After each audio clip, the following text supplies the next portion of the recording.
Endosulfan ദുരന്തത്തിലൂടെ Kasaragod ഏറ്റവും വലിയ വിപത്താണ് അഭിമുഖീകരിക്കുന്നതെന്ന് കേന്ദ്ര മനുഷ്യാവകാശ commission chairman justice K G Balakrishnan അഭിപ്രായപ്പെട്ടു. എൻഡോസൾഫാൻ രോഗികളെ ചികിത്സിക്കുന്നതിന് സൂപ്പർ സ്പെഷ്യാലിറ്റി ഹോസ്പിറ്റൽ കേന്ദ്ര സർക്കാർ നിർമ്മിക്കണമെന്നും ജസ്റ്റിസ് പറഞ്ഞു. കാസർഗോഡ് കലക്ട്രേറ്റിൽ എൻഡോസൾഫാൻ ദുരിതബാധിതരിൽ നിന്നും തെളിവെടുപ്പ് നടത്തി സംസാരിക്കുകയായിരുന്നു കേന്ദ്ര മനുഷ്യാവകാശ commission chairman justice Balakrishnan. Endosulfan രോഗികളെ സഹായിക്കാൻ കേന്ദ്ര സർക്കാർ തയ്യാറാകണം. ഇവരെ ചികിത്സിക്കുന്നതിന് സൂപ്പർ സ്പെഷ്യാലിറ്റി ഹോസ്പിറ്റൽ പണിയണം. ഇതിനായി കേന്ദ്രത്തിൽ സമ്മർദ്ദം ചെലുത്തുമെന്നും ജസ്റ്റിസ് ബാലകൃഷ്ണൻ പറഞ്ഞു. ഇതിൻ്റെ അഫക്റ്റഡ് ആയിട്ടുള്ള കുറച്ച് മാതാപിതാക്കളിൻ്റെ രോഗികളും വന്നിരുന്നു. അവരുടെ അഭിപ്രായങ്ങൾ കേട്ടു.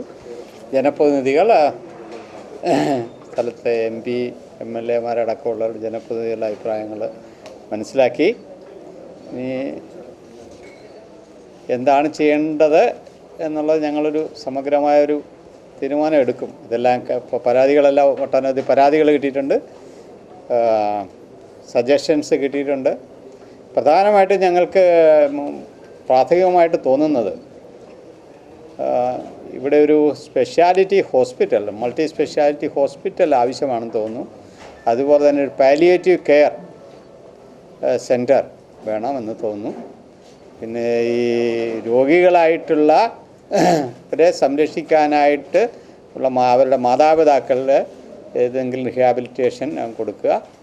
പിന്നെ പ്രധാനമായിട്ട് മറ്റൊരു കാര്യം, ഈ സർക്കാർ പ്രഖ്യാപിച്ചിട്ടുള്ള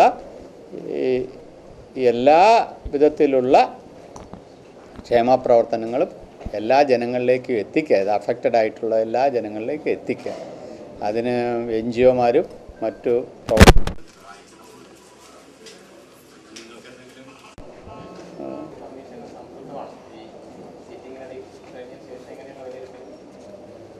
സർക്കാർ വിവിധ പാക്കേജസ്, പെൻഷനായിട്ടും അരി കൊടുക്കുന്നതും മറ്റു ചികിത്സ ചെയ്യുന്ന പല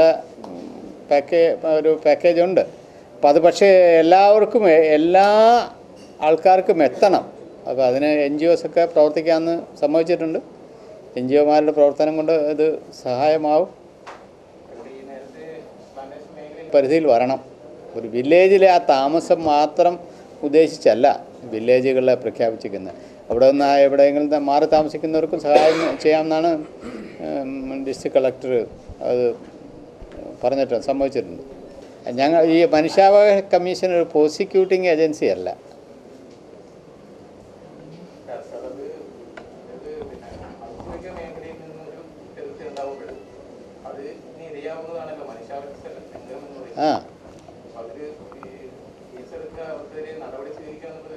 അങ്ങനെ പരാതികളൊന്നും ഞങ്ങളുടെ അടുത്ത് വന്നിട്ടില്ല.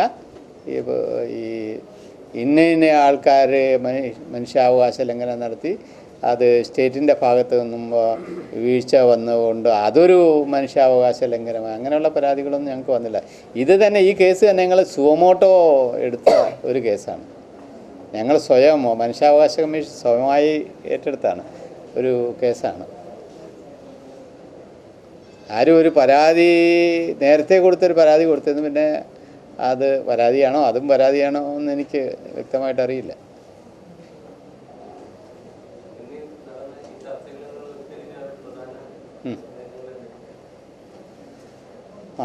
ഇവർക്ക് റീഹാബിലിറ്റേഷൻ, ഈ ധനസഹായം, മറ്റ് പാക്കേജ് എത്തിക്കുക, ഇവർക്ക് അവർക്ക് പറ്റാവുന്ന വിധത്തിൽ ഇവർക്ക് ഒരു ചികിത്സാ സൗകര്യം ഏർപ്പെടുത്തുക.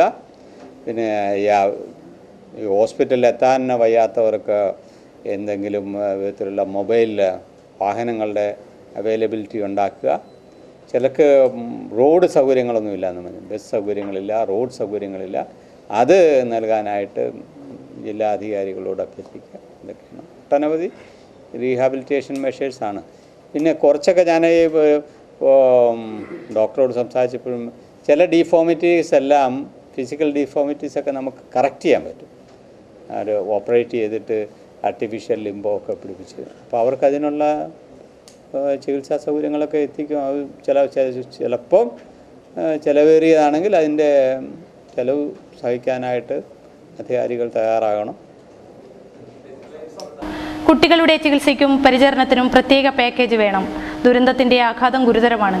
ഇത് കൃഷി പരിസ്ഥിതി മന്ത്രാലയങ്ങളുടെ ശ്രദ്ധയിൽപ്പെടുത്തും.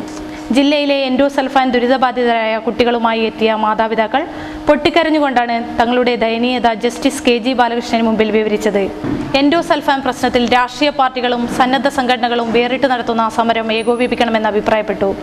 എൻഡോസൾഫാൻ ബാധിത പ്രദേശങ്ങളായ പെഡ്രെ, എൻമകജെ, വെള്ളൂർ എന്നീ പ്രദേശങ്ങൾ കേന്ദ്ര മനുഷ്യാവകാശ കമ്മീഷൻ ചെയർമാൻ സന്ദർശിച്ചു. കളക്ട്രേറ്റ് കോൺഫറൻസ് ഹാളിൽ നടന്ന സിറ്റിംഗിൽ ആരോഗ്യവകുപ്പിലെ ഡോക്ടർ ഉമാ മഹേശ്വരി, കളക്ടർ ആനന്ദ് സിംഗ്, ജില്ലാ പഞ്ചായത്ത് പ്രസിഡന്റ് ശ്യാമള ദേവി എന്നിവർ സംസാരിച്ചു.